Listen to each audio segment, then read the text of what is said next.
성령의 허락을 받기 위해서 바울이 구원의 언어를 얼마나 디테일하게 쓰는지 우리는 모두 지금 감탄하면서 옵니다. 죄가 없으면 이런 환경에서 바울처럼 매맞고 묶여가는 것에 이제 할 말이 많죠. 그런데 자기 죄를 깨달으면 그냥 인생의 눈이 떠집니다. 신세계가 열립니다. 그래서 인내를 하는 거예요. 그러므로 죄를 깨닫게 된 그 경험이 너무 놀라워서 한 번만 말하게 해달라고 하는 것이 바로 성령의 말함이고 간증이고 사명의 인생입니다. 오늘 변론의 핵심은 사도행전 9장에 기록된 바울의 회심 사건에 대한 간증이에요. 2절에 그 바울의 간증을 오늘 간증이라는 단어가 없어요. 말함으로 표현을 했기 때문에 오늘은 이제 성령의 말함에 대해서 생각을 해보겠습니다. 성령의 말함은 첫째로 내 자랑이 아니라 우리를 대표하는 이야기입니다. 1, 2절이에요. 부형들아, 내가 지금 여러분 앞에서 변명하는 말을 들으라. 그가 히브리 말로 말함을 듣고 더욱 조용한지라 이어 이르되, 이제 성난 유대인 군중이 바울이 손짓하자 성령의 허락으로 조용해졌어요. 근데 바울이 또 히브리 말로 존경하면서 부형들아 라고 부르며 자기 말을 들으라고 하자 더욱 조용해졌습니다. 헬라 말만 할 수 있는 헬라주의자인 줄 알았더니 바울이 갑자기 유대인의 언어 히브리 말을 하니까 호기심에 귀가 쫑긋해졌습니다. 이제 바울이 본격적으로 성령의 말을 시작하는데요. 3절입니다. 나는 유대인으로 길리기아 다소에서 났고 이성에서 자라 가말리엘의 문화에서 우리 조상들의 율법에 엄한 교훈을 받았고 오늘 너희 모든 사람처럼 하나님께 대하여 열심히 있는 자라. 여기서 첫 마디가 나는입니다. 바울은 교리 이론에서 시작하지 않아요. 감동적인 예화도 동원하지 않아요. 그냥 아주 단순하게 나로 시작을 하는데 이 얘기는 바울 자신의 이야기라는 거예요.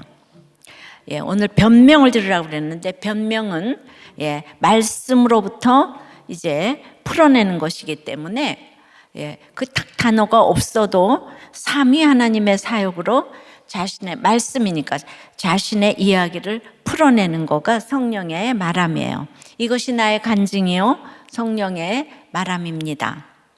그래서 바울은 어떻게 자기 고백을 할까요? 오늘 3절에서 5가지로 소개를 하죠. 첫째는 유대인이라고 해요. 지금 바울 앞에 있는 군중은 다 유대인이잖아요.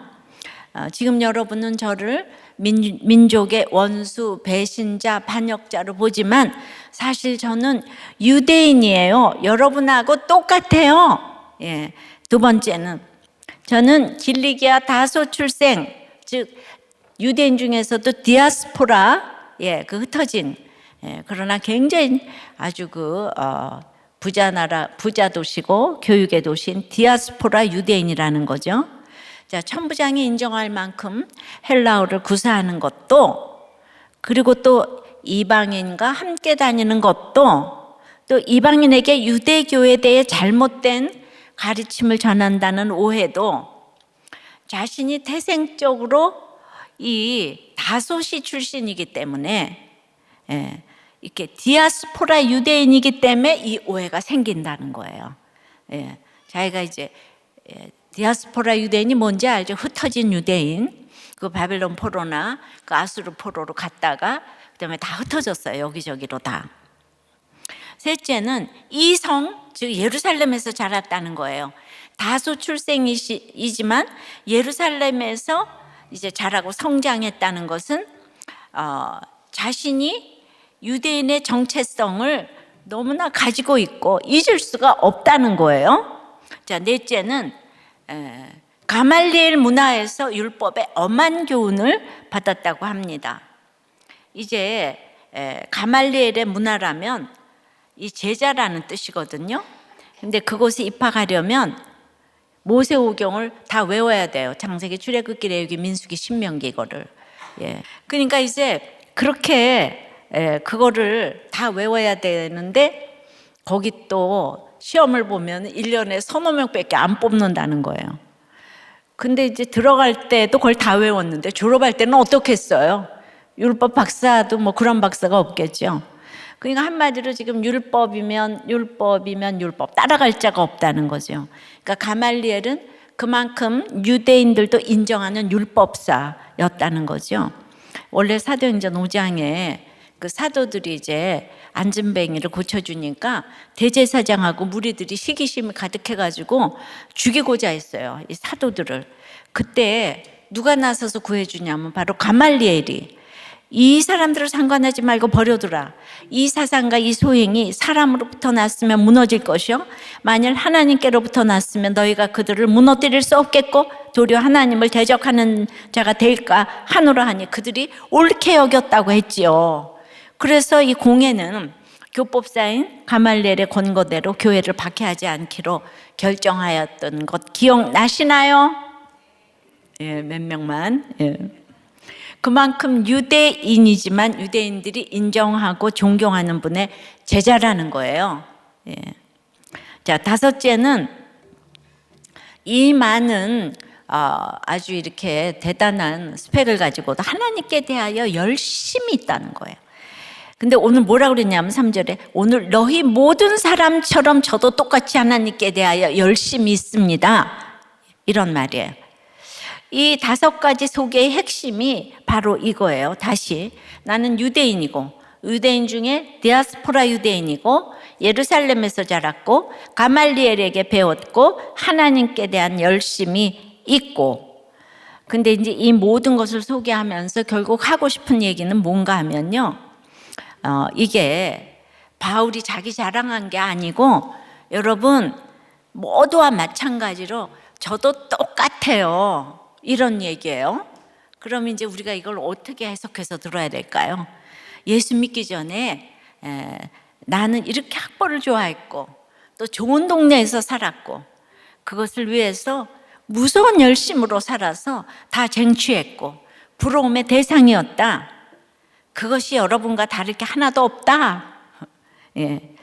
그런데 물론 이 말을 세상 자랑으로 하면요, 그 자기와 듣는 청중, 자기와 유대인들을 분리하는 거예요. 자신을 돋보이도록 분리하는 것이에요. 너희 내가 누군 줄 알아? 이렇게 얘기를 했으면 이게 이제 성령의 말이 안 되는 거예요. 네. 그러니까 약점은 감추고 장점만 드러내면서 그 장점으로 차이점을 가능한 한 많이 밝히면서 나는 너희들과 달라, 이렇게 주장하면 이런 자기 자랑이 간증이 빠지기 쉬운 함정이죠. 뭔가 맞는 얘기 한 것 같은데 실제로 많은 간증들이 자기 자랑처럼 되곤 하죠. 그래서 너무 훌륭한 나머지 동질감을 느끼기가 어려워요. 예. 그런데 이 똑같은 얘기를 성령의 말함으로 하면 내 자랑이 아니라 내 이야기를 통해서 나와 너를 포함한 우리의 이야기를 합니다. 그렇기 때문에 성령의 말함은 말하는 사람과 듣는 사람이 분리되지 않아요. 왜냐하면 나는 이렇게 훌륭해서 너희들과 다르다를 주장하는 게 아니라 그런 나도 너희와 똑같다, 나도 너희와 똑같다 라는 사실을 인정하고, 네, 우리 인간이 모두 이렇게 좋은 동네 사는 거 좋아하고 학벌 좋아하고 열심히 좋아하고 성공하는 거 좋아한다. 근데 너희들이 원하는 걸 내가 다 가졌다. 이제 간증을 하려니까 이렇게 시작을 하는 거예요. 근데 이걸 이제 자랑으로 하면 안 된다는 거죠. 그러면 자랑과 아닌 건 어떤 차이가 있을까요? 듣는 사람을 향한 태도의 차이에서 비롯이 됩니다. 그러니까 내 자랑만 하는 사람은 이 청중을 그저 듣고 박수 쳐주는 관객처럼 대해요. 그러니까 내가 말했는데 박수 안 쳐주면 막 화가 나는 거예요. 그게 자랑한 거예요. 자랑질한 거죠. 근데 성령의 말을 하는 사람은 그 말을 듣는 사람을 나와 같은 죄인으로, 하나님의 구원이 필요한 한 영혼으로 보는 거예요. 하나님 앞에서 별 인생이 없다. 다 죄인이다. 나와 너는 똑같이 죄인이다. 이렇게 해서 간증을 해야 되는 거죠. 그러니까 복음의 시작은 나의 이야기를, 우리의 말, 그들의 말, 그들의 언어로 대화를 해야 되는 거죠. 그래서 우리는 이것을 목장에서 연습할 수가 있어요. 아직 죄인임을 몰라도 이 우리 공동체가, 이 타인들이 어떤 생각을 가졌는지 늘 듣다 보면은 자기 이야기를, 우리를 대표하는 이야기로 하게 될 날이 올 줄 믿습니다. 그러니까 우리의 실제 모습, 그것이 자랑거리든 연약함이든 또 한계이든 있는 모습 그대로 인정을 하고 그 모습을 내가 대표하고 있음을 고백하는 게 바로 성령의 말이에요. 그러니까 늘 나만 특별하지 않아요. 우리가 다 똑같아요. 예. 그러니까 우리의 간증이 이렇게 우리를 대표하는 성령의 말함이 돼야 하겠습니다. 근데 아무리 죄를 고백하는 말이어도 이렇게 인간의 자존적 교만함 때문에 그냥 자칫 잘못하면 자랑으로 흘러가기 쉬운 거예요. 그래서 내 간증의 목적이 구원에 있는지 늘 생각을 해야 되는 거예요. 내 말의 목적이 구원에 있는지. 그래서 이타적인 사랑을 주시기를 기도하면서 준비하면서 목장에서 이렇게 나눠야 하는 거예요. 적용해 보세요. 내 말, 내 간증을 듣는 사람을 박수 쳐주는 관객처럼 대합니까? 나와 같은 죄인인 우리로 대합니까? 간증을 하면서도 은근히 자랑하고 싶은 것은 무엇입니까? 자, 성령의 말하면 두 번째는 내 죄가 내 고난보다 더 크다는 고백이에요. 자, 내 죄가 내 고난보다 더 크다는 고백입니다. 4, 5절이에요. 내가 이 도를 박해하여 사람을 죽이기까지 하고 남녀를 결박하여 옥에 넘겼노니 이에 대제사장과 모든 장로들이 내 증인이라. 또 내가 그들에게서 담에서 형제들에게 가는 공문을 받아가지고 거기 있는 자들도 결박하여 예루살렘으로 끌어다가 형벌받게 하려고 가더니 5가지 소개로 자신이 유대인 군중과 똑같은 우리임을 고백한 바울은 이어서 전에 자기가 저지른 죄악을 밝힙니다. 9장 1절에 바울의 간증이 나왔죠. 9장, 22장, 26장 3번 간증을 하는데 때마다 조금씩 달라집니다. 당시 사울은 주의 제자들에 대하여 위협과 살기가 등등했다고 해요. 예. 막 보면 바울이 소름 끼쳤을 것 같아요. 근데 사울이 생각하는 율법은 신명기에 보면 십자가에 달린 죄인은 저주받은 자인데 예수가 어찌 구원자가 될 수 있냐. 예. 그러니까 이 사울은 초대왕 사울하고 다른 바울의 전 이름이에요. 예. 사울은 자기는 하나님의 율법과 613가지의 계명을 다 알고 어려서부터 다 지키고 있기 때문에 자기는 죄가 없어요. 그래서 자기 구원은 자기가 하는 거예요. 자기는 흠이 없어요. 그래서 이렇게 스데반의 설교가 하나도 안 들리는 정도가 아니라 살기가 등등하니까 스데반의 설교는 그냥 모두 다 개소리라고 생각하는 거예요. 그러니까 스데반 죽이는데 증인까지 쓴 거예요. 죽인 것보다 더 나쁜 것 같아요. 이 사람 머리가 좋고 교활하니까. 예, 증인까지 섰어요. 예, 그런데 이렇게 행위를 산처럼 쌓아놓은 이런 바울 같은 사람에게 당신은 멸망받을 죄인이고 우리는 다 죄인이라서 행위로 공로로 천국 갈 수 없다고 한다면 이 사람이야말로 얼마나 소름이 끼치겠습니까? 근데 그 얘기를 누가 하냐 하면 그것도 행함이 없어 보이는 망한 사람, 안 걸린 사람, 이혼한 사람이 와서 예수 믿으라고. 너는 멸망받을 죄인이다. 그러면은 소름 안 끼치겠습니까? 그런데 오늘 본문에 이런 분이 바울같이 되니까 반드시 크게 쓰임받을 줄 믿습니다. 네. 당시 사울은 이런 일이 죄라는 사실은 상상도 하지 못했어요. 하나님을 향한 열심이라고 확신을 했어요. 그것이 하나님 앞에 의라고 믿었어요. 18세기 미국 대각성 운동의 주역이었던 복음 전도자 조지 피필드는 자기 의는 우리 마음에서 빼내야 할 마지막 우상이라고까지 말했어요. 예. 그래서 이 대단한 스펙을 가진 열심으로 결국 이 사울은 스데반을 죽였고 바리새인들은 예수님을 죽였어요. 그러니까 이 열심이 얼마나 사람 죽이는 열심인가 이 말입니다. 근데 지금 거꾸로 바울의 형편이 어떻습니까? 자신이 박해를 똑같이 받고 있고, 자신이 죽임을 당할 처지고, 자신이 결박을 당해서 옥에 들어갈 판이에요. 예. 이 결박과 환난을, 이 억울한 고난을 바울이 당하고 있어요. 근데 이 박해를 당할 때 바울이 한마디도 안 했잖아요. 묵묵히 다 받아냈잖아요. 그러니 어떻게 이걸 받아내죠? 이렇게 잔멸을 했던 사람이, 예, 그 잔멸을 했을 때 장로들과 여기 증인이 있었다 그러잖아요. 자기가 어떻게 잔멸했는지. 그러니까 스데반을 볼 때도 자기가 증인이었지만 자기가 죽이는 것 때도 이 대제사장들과 증인이 있었다 그래요. 인생은 다 똑같아요. 근데 여기서 어떻게 내 죄를 봐요? 내 죄를 보는 거는 신세계가 열리는 거죠. 이거는요, 사람으로서는 불가능한 거죠. 그러니까 바울이 이렇게 변하지 않았다면 여전히 그의 의로 분기탱천해서 나는 의리의 사나이다를 부르짖으면서 나는 한 번 한다면 하는 사람이야, 할 사람이에요. 이런 사람이 제일 무서워요. 절대로 바뀌지 않을 사람이었죠. 만일 바울이 자기가 당하는 고난을 더 크고 무겁게 여겼다면 고난에 대해서 내가 1차, 2차, 3차 선교 여행을 하면서 얼마나 많은 교회를 개척하고 세웠는데 어떻게 나한테 이런 결박과 환난을 줄 수가 있냐? 그것도 예루살렘 교회 유대인들이 어떻게 이럴 수가 있냐? 이래야 되잖아요, 그죠? 그런데 바울은 지금 간증한 것처럼 자기 죄악을 생각하는 거예요. 늘 문제만 생기면 자기 죄악을 생각하는 거예요.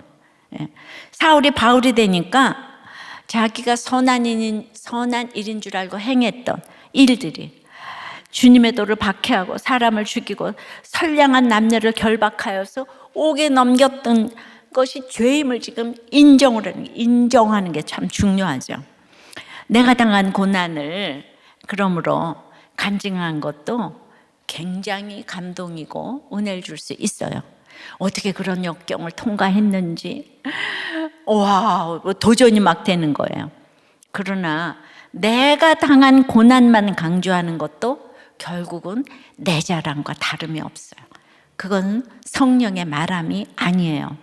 성령의 말함은 고난보다 더 큰 내 죄를 깨닫고 고백하는 거예요. 그러니까 내가 이런 고난을 당했다고 설명하는 거는 굉장히 제일 쉬운 거죠. 훨씬 더 어려운 나눔은 이런 고난을 당한 것이 결국 내 죄 때문이다라고 인정하는 거예요. 인간적으로 보면, 인과응보의 관점에서 보면 내가 당하는 고난이 내 인생의 결론으로 고백하는 것은 다른 사람에게 어리석게 여겨질 수 있지요. 이미 피해자인 사람이 왜 더 피해자를 자처하느냐며 조롱받을 수 있는 거죠. 하지만 죄인을 구원하시려는 하나님의 관점에서 보면 고난은 결국 내가 죄인임을 알아 또 이걸 깨달아서 히브리서 2장 10절에 구원의 창시자이신 예수님께로 돌이키게 하시려는 수단이자 통로인 거예요. 근데 우리가 주님을 저절로 찾을 수 있다면 그 안이 좋겠습니까? 고난 없이, 자기 죄에 대한 철저한 회개 없이, 날마다 내 죄와 싸우는 영적 전쟁 없이 매일같이 똑같이 예수님을 의지하고 구원의 길을 걸어갈 수 있다면 그야말로 얼마나 좋겠습니까? 하지만 우리가 그렇게 할 수 없어요. 사실 그렇게 해서도 안 됩니다. 하나님께서는 우리를 하나님 없이 홀로 설 수 있는 존재로 만드시지 않았어요. 하나님의 형상은 하나님 바라기예요. 우리는 하나님의 형상으로 지음을 받아서 하나님을 바라고 하나님을 의지하는 존재로 지어졌어요. 그러니까 하나님을 바라고 의지할 때 인간이 가장 인간답게 살 수 있는 것이죠. 예. 하나님의 형상으로 지음을 받았는데, 예. 우리가 그렇게 물어요. 모세 때 모세만 살고 그 애들은 다 죽었는데 걔네들은 지옥 가냐? 맨날 이런 게 굉장히 궁금하잖아요, 여러분. 예. 그래서 뭐 세종대왕은 천국 가냐, 지옥 가냐? 이순신은 어떻게 되냐? 뭐. 이런데 이제 그거 너무 궁금해하지 말고 우리는 로마서에도 보면은 사시사철만 봐도 하나님 계신 것을 핑계하지 못한다 그랬어요. 그러니까 아주 소수지만은 이렇게 이제 일반 계시로도 하나님을 믿을 수가 있는데, 우리가 커가면서 배움이, 그러니까 깨달을 수 아기들은 정말 태어난 아이들이 죄를 깨달을 수 없잖아요. 근데 하나님의 형상대로 지음 받았기 때문에 우리 천국 갔다고 그러죠. 그러니까 걔네들은 그 역할에 순종한 거예요. 모세 시대에 모세는 살았으니까 축복받았고 그게 아니고 역할에 순종한 거죠. 그런데 우리가 이렇게 깨달음이 들어와서 배움이 많아질수록 인간은 하나님의 형상을 하나님을 대적하는 거예요. 배움이 많을수록 하나님을 이제 대적하는 거죠. 그래서 남녀를 막론하고 이렇게 예수 믿기에 결박당하는 거는 바울이 결박했지만 그건 너무 좋은 일이에요. 남녀를 막론하고 박해하고 결박할 때는 남녀 차별이 없네요, 그죠? 그런데 주일 할 때는 남녀 차별이 그렇게 있어요. 박해할 때는 없는데. 창세기 1장에 보면 남녀를 창조하실 때 비분리 접속사를 써서 분리를 안 했는데 죄가 들어온 이후부터 분리가 됐어요. 그러니까 이 남녀 차별의 문제도 성령이 임해야 원래대로 구별과 차별이 없어지는 거예요. 그러니 성령을 받지 못한 사람이 대부분이면은 이게 남녀 차별도 이게 해결이 안 되는 거예요. 마찬가지로 이런 지역 감정 진영 논리도 그냥 우리나라 세종대왕이 살아 돌아와도 이건 안 돼요. 우리 세종대왕 때도 완전히 당파 싸움으로 온 나라가 시끄러웠잖아요. 그러면 여기 책임은 이제 기독교인들인데, 죄를 보는 기독교인들이 성령의 말을 해야 되는데 이 책임이 큰 거예요. 성령의 말을 안 하고 다 똑같이 싸우니까 하나님이 이렇게 크게 심판을 하십니다. 따라서 끊임없이 찾아오는 고난은 자꾸만 자존적 존재가 되고 싶어하는 우리를 돌이키게 하는 하나님의 손입니다. 때로는 흔들어 깨우는 손이고, 때로는 때려서 깨우는 손이고, 때로는 멈춰 세우는 손이고, 때로는 잡아당겨 끌어오는 손이고, 어떤 방식이든 하나님이 손을 대시는 목적은 회개하고 돌이키는 것이고 살아나라는 거예요. 하나님 우리를 전혀 미워하지 않으세요. 그러므로 고난을 당하면 내가 돌이켜야 하는 그 죄악을 봐야 되는 거예요. 이 당하는 고난이 내 죄보다 작다는 것을 인정하기까지 그렇게 철저히 내 죄를 직면해야 합니다. 내 죄악의 크기를 깨달은 만큼 내 간증이 성령의 말함이 되는 것입니다. 성령 하나님께서 나 같은 죄인에게 베푸신 은혜를 알게 되기 때문이에요. 휘문에서 예배 드릴 때 너무 겨울에는 춥고 여름에는 더워도 있잖아요. 다들 내 죄가 당하는 고난보다 더 크다 하니까 하나도 안 덥고 하나도 안 춥다 그랬어요. 근데 죄가 안 보는 사람은 더워, 추워. 그래서 안 와. 교회 짓기까지 안 가. 근데 지었다고 또 오시는 것도 아니더라고. 그러니까 내 죄가 깨달아지면 신세계가 열려요. 해결되지 않을 문제가 없어요. 적용해 보세요. 예전에 죄인 줄 몰랐는데 이제 큰 죄임을 깨닫게 된 일이 있습니까? 우리가 나눔할 때 부부간도 그렇고 목장도 그렇고 늘 나의 고난만 크다고 나눕니까? 나의 죄를 나눕니까? 내 고난보다 내 죄가 더 크다고 몇 프로 생각하나요? 한번 싱크를 해보시는 거죠. 근데 이제 간증을 하면서 자신이 당한 고난이 아닌 자신이 저지른 죄악을 고백하기 시작하는 거예요. 사도 바울이 9장부터. 당시에는 죄인 줄 몰랐지만 이제 보니 심각한 죄라고 인정이 되는 행위들에 대해서 지금 군중 앞에서 낱낱이 지금 드러내고 있죠. 유대인 군중 앞에서. 바로 이것이 성령의 말함이에요. 성령의 간증이에요. 그러면 이렇게 박해자인 바울이 어떻게 죄를 보게 되었을까요? 이게 가장 중요하잖아요. 키포인트. 성령의 말함은 세 번째. 엎드러져 들음에서부터 시작합니다. 6절이에요. 이제 다메섹에 가는 중 이 사람을 잡아 죽이려고 가는 중 다메섹에 가까이 갔을 때 오정쯤 되어 호련히 하늘로부터 큰 빛이 나를 둘러 비침에, 이제 9장에, 사도행전 9장의 간증에는 없었던 이 오정이라는 시간이 나와요. 하늘로부터 큰 빛이 둘러 비쳤다고 합니다. 어두운 데 있다가 환한 데 나오면 눈이 부시잖아요. 시리잖아요. 그런데 그것도 정오의 빛, 그다음에 이스라엘의 정오의 빛은 막 용광로불 같은 거예요. 그거 쳐다보면 진짜 이렇게 눈이 먼다고 해요. 근데 그 정오의 그 밝은 빛보다 더 밝은 빛, 예수님의 영광의 큰 빛이 사울에게 비추어진 거죠. 그 빛은 광채를 넘어서 사람이 보면 죽는 빛이에요. 주님은 생명의 빛이시죠. 그래서 죽음에 속한 자는 이 빛을 보면 다 두렵습니다. 우리들 교회도 이 죄가 많은데 목장 오라 그러면 다 싫어요. 뭔가 드러날까 봐. 그래도 우리들 교회 오라는 것도 싫고. 그래서 하여튼 그 죄가 많은 곳에 은혜가 많은데 그런 사람들 오면 은혜를 받을 텐데, 이 바울의 전 상황처럼 맨 처음에 빛을 보면 두려운 거예요. 근데 9장에서는 빛을 봤다고 그러고 22장에서는 큰 빛을 봤다고 그러고 26장에는 해보다 더 밝은 빛을 봤다. 그러니까 이제 간증도 때에 따라서 시간이 지날수록 주님에 대한 넓이와 높이와 깊이가 점점 달라져 가는 거죠. 그럼 이거를 이제 우리한테 주는 또 말씀으로 좀 들어야 되잖아요. 호련히 해가 비친 게, 그래서 그 죽는 게 이게 뭐지? 이러지도 저러지도 못하는 상황, 앞으로도 뒤로도 못 가는 상황, 기세등등했던 바울이 어떤 것도 할 수 없는 상황을 맞닥뜨린 거예요.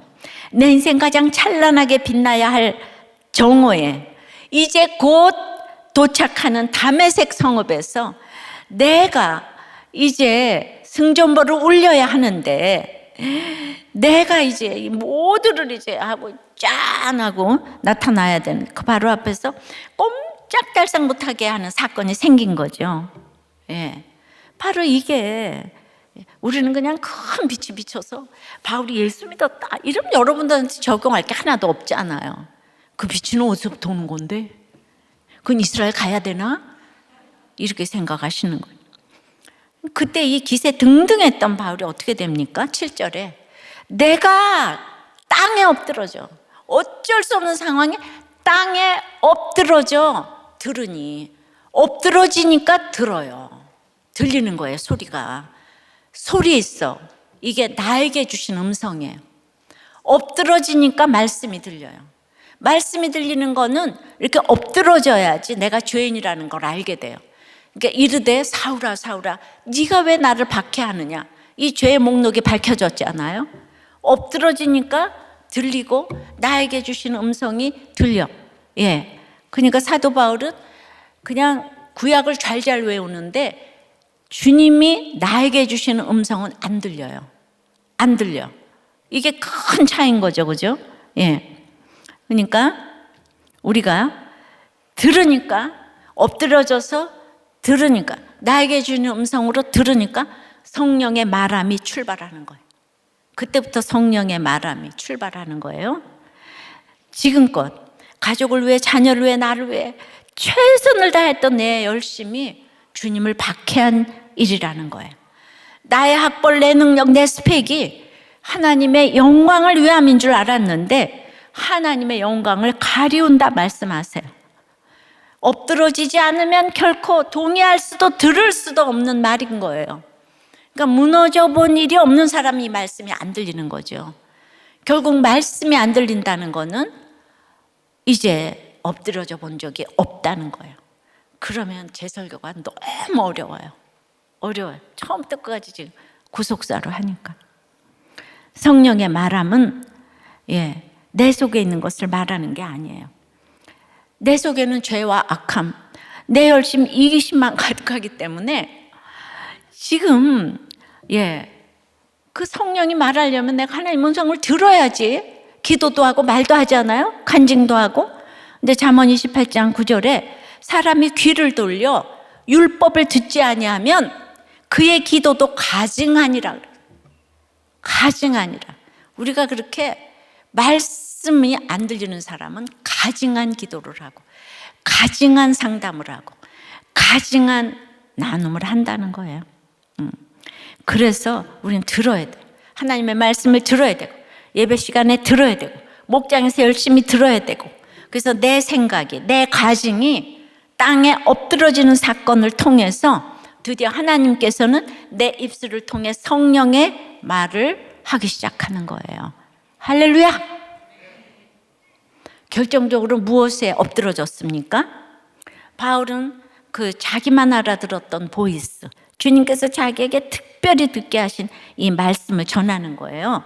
살기가 등등해서 다른 교인들 잡아 죽이러 가는 이때에 사울아 사울아 어찌하여 네가 나를 박해하느냐. 예, 어찌 교회를 잔멸하던 사울을 이렇게 다정하게 녹아지게 부르실 수가 있어요. 아브라함아 아브라함아, 사무엘아 사무엘아. 그냥 우리 사명 주실 때 부르던, 그러니까 여기 바울이 잘나서 불렀어요? 행위가 있어서 불렀어요? 바울의 공로가 들어갈 틈이 어디 있어요? 잔멸하러 씩씩거리면서 죽이려고 가는 사울아 사울아. 예, 생각하면 눈물밖에 날 것이 없는 주님의 부르심이에요. 주님은 교회와 자신을 같이 생각하셨어요. 예, 그러니까 정말 죄가 안 보이면 말씀이 안 들려요. 설교가 이해가 안 돼요. 이게 연이어지는 거. 그러니까 바울이 이 주님이 만나 주시기 전에 직전까지 말씀이 안 들렸잖아요.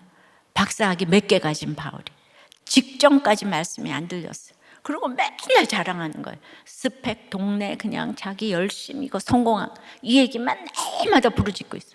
자기 자랑으로 모든 사람을 분리하고 있어. 나하고 니까짓 게 같아?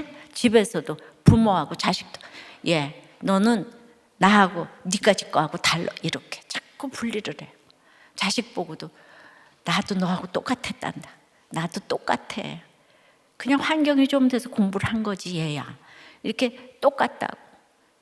8절에 사울아 사울아 네가 왜 나를 박해하냐 그랬더니 내가 대답하되 주님 누구시니까 아니 이르시되 나는 네가 박해하는 나사렛 예수라 그러는 거예요. 예수님이 어디서 태어났죠? 그렇지만 베들레헴 예수라는 소리는 들어보질 못하잖아요. 우리는 다 늘 나사렛 예수라 그래. 예수님이 자기를 나사렛 예수라고 오늘 이렇게 딱 소개하는데 이게 사도행전과 바울의 간증에서 여기만 딱 나와요. 딱 한 번. 그러니까 예수께서는 꼼짝달싹 할 수 없는 사건 앞에서 엎드러져 있는 바울에게 자신을 나사렛 예수로 소개하는 거예요. 나사렛 하면 세 가지 기억돼요. 저주, 멸시, 천대. 나사렛은 바로 이 갈릴리 지역이에요. 당시 구약을 잘 알던 사람들의 인식 속에 버림받고 가난하고 소외되고 저주받은 땅을 통칭하는 게 나사렛이고, 나사렛 지역인 거예요. 여러분들 가불 땅 기억나시나요? 네, 성전 건축을 마치고 솔로몬이 두로 왕에게 히람에게 그 준 땅인데 그 히람이 쓸모가 없다고 땅 받지도 않았어. 도리어 자기가 돈을 줬어. 솔로몬한테 너 웃긴다 이래가면서. 그래서 하마터면 쓸모없는 이 땅이 두로에게 갈 뻔했어요.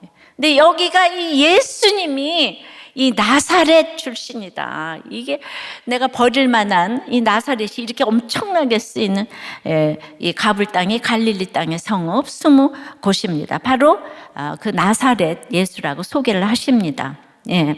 하지만 이 꼼짝달싹하지 못하는 에워싸인 환경과 엎드러진 사건 속에서 드디어 나사렛 예수가 바울에게 귓가에 들리는 것이에요. 엎드러지는 것이 죄인됨을 보게 하는 축복입니다. 엎드러지는 것이 신세계가 열리는 비결입니다. 그러니까 그냥 이 금그릇으로 안 들려요. 금그릇으로. 질그릇도 깨어져야 보배가 보이는 거예요. 예. 그러니까 이 바로 성령의 말함은 엎드러지는 사건 속에서 나사렛 예수를 만나야 말할 수 있는 것이죠. 근데 바울에게 왜 나사렛 예수를 소개했을까요? 바로 이런 저주받고 멸시받고 천한 땅을 네가 앞으로 전도해야 된다는 거예요. 이방 땅을 네가 너에게 맡겨놓으라. 예, 그러니까 이 나의 고난은 얼마나 다른 사람들을 유익하게 하는 건지 몰라요. 그러니까 4절처럼 이게 주님을 만나니까 내가 바로 당신들을 박해하며 사람을 죽이기까지 하고 결박하여 옥에 넘긴 죄인입니다 라고 고백을 한 거예요. 사도행전 9장 이후에 이 나사렛 예수를 듣지 못했다면 결코 할 수 없는 죄의 고백입니다. 그래서 구속사라는 것은 이렇게 자신의 죄성의 깊이를 깨닫고 성령의 말함을 아는 자들은 구속사라는 거는 점으로 오신 예수님, 비천하게 오셨잖아요. 여인의 자궁에서 아내를 팔아먹은 아브라함, 또 잘난 이스마엘이 아닌 이삭, 에서가 아닌 속이는 자 야곱, 총리 요셉이 아닌 며느리와 동침한 자 유다, 간음하고 살인으로 범죄한 다윗, 이방 여인들과 창기들의 계보 속에 오신 이 나사렛 예수를 만나는 것이 구속사의 정점이고, 처음으로 엎드러지니까 바울에게 이 구속사가 들린 거예요. 할렐루야. 그러니까 가말리엘의 문화에서 성경을 잘 외워도 호련히 비추어서 엎드러지지 않으면 구속사가 안 들리고, 내 죄를 모르면 나에게 들리는 음성이 안 들려요. 그래서 저는 그 바울의 애통이 그냥 너무 와요. 아무리 들어도 속에 경읽기 같은 거예요. 뭔 말인지 하나도 몰라요. 예. 그래서 이제 그 나의 엎드러지는 사건 속에서 나에게 들리는 소리, 로마의 황제로 오신 예수가 아니라 나에게 들리는 말씀이 나사렛 예수임이 들려야, 날마다 아침마다 나에게 들리는 이 소리가 있어야 우리가 성령의 말을 할 수 있는 것입니다. 내 속에서 말하는 것이 아니라 기록된 말씀, 내가 들은 말씀을 전하는 것입니다. 오늘 그 7절에 들리는 소리, 나에게 주시는 음성 이해되셨죠? 적용해 보세요. 빛에 둘러싸여 앞으로도 뒤로도 갈 수 없는 상황이 무엇입니까? 아직도 엎드러지지 못해 선체 나를 구원해 줄 환경만 바라봅니까? 엎드러져 나사렛 예수를 만나서 지금 말씀이 들립니까? 그래서 여러분들이 성령의 말을 하고 있습니까? 생각해 보세요. 말씀했습니다. 성령의 말함은 그러므로 내 자랑이 아니라 너와 나를 우리를 대표하는 이야기라고요. 예, 분리하는 게 아니라 너와 나는 달라가 우리 부모 자식 간에도 우리, 목장에서도 우리, 내가 저지른 죄가 당하는 고난보다 크다는 고백이에요. 근데 이거는 엎드러져 들음에서부터 시작되는 말함입니다. 성령의 말함에 대해서 오늘 애끓는 주님의 음성으로 들었습니다. 주님 툭 치면 나오는 바울의 간증, 때마다 달라지는 바울의 간증을 이렇게 보며 정말 안주나 서나 정말 그 간증 또 말씀을 전하고자 하지만은 제가 한 영혼 때문에 하는 게 맞지만은 그렇게 알아듣지 못하고 반응이 없을 때는 제가 이렇게 의기소침해질 때가 있습니다. 그야말로 관객들의 박수를 바라는 것도 아닌데 저는 왜 의기소침해지는지, 저 때문에 정말 이렇게 절망이 되며 끝까지 하나님 한 분만 상급이 돼서 가야 하는데, 주님 그렇게 자기의 이야기를 우리의 이야기로 하며 우리가 똑같은 죄인인데 이렇게 엎드러져서 정말 그 호련히 빛으로 오신 오도 가도 못하는 상황에서 드디어 말씀이 들리고 정말 성령의 말함으로 나가게 되는 이 과정을 너무나 잘 알고 있지만, 이 과정이 너무 진리인데도 불구하고 모든 유대인들이 바울을 잡아 죽이고자 하는 것을 자꾸 이렇게 생각을 해보게 됩니다. 왜 그럴까? 그것이 우리의 본성이고 우리의 100% 죄인이기 때문에 우리는 내가 당하는 고난이 내 죄보다 너무나 세다고 생각해서 원망하고 불평을 이렇게 앞세울 때가 많이 있습니다. 주님, 바울의 이 죄 보는 것이 너무나 순간적으로 주님이 찾아오시니까 죄를 보지만은 얼마나 인간으로 이 일이 어려운 일인지를 이렇게 보게 됩니다. 근데 이것을 자꾸 인간의 힘으로 하려고 하니까 인생이 슬프고 외롭습니다. 내가 말하고 그 다음에 하나님이 하시는 일인데 이걸 왜 못 알아듣나? 이것을 왜 못 알아듣나? 주님, 모든 것을 하나님께 맡기고 이렇게 묵묵히 걸어가는 바울처럼 우리가 끝까지 이 성령의 말함으로 정말 어떤 경우에도 토달지 아니하고 그렇게 바울처럼 말하고, 아버지 하나님, 이 땅이 짧고 별 인생이 없다는 것을 알고 이렇게 말씀대로 걸어가는 우리가 될 수 있도록 은혜 내려 주시옵소서. 이런 사람 저런 사람 다 있지만 우리가 죄인의 마음으로 성령의 말함을 하고 들을 수 있도록 주님 역사하여 주시옵소서. 나는 아무것도 할 수 없사오니 오직 주님이 이 모든 만남의 주인공이 정말 되셔서 주님 좌정하시옵시고 우리 식구들이 구원받을 수 있도록 내가 그런 구원의 태도를 보일 수 있도록 주님 역사하여 주시옵소서. 우리나라 주님께 올려드립니다. 불쌍히 여겨 주시옵시고 오직 이 나라가 존속하기 위해서 인구가 필요합니다. 인구 절벽을 막을 수 있게 도와주시고 예배가 아버지 하나님 중단되지 않도록 아버지 하나님 이 정부 세워지게 도와주시옵소서. 역사하여 주시옵소서. 예수 그리스도 이름으로 기도드리옵나이다. 아멘.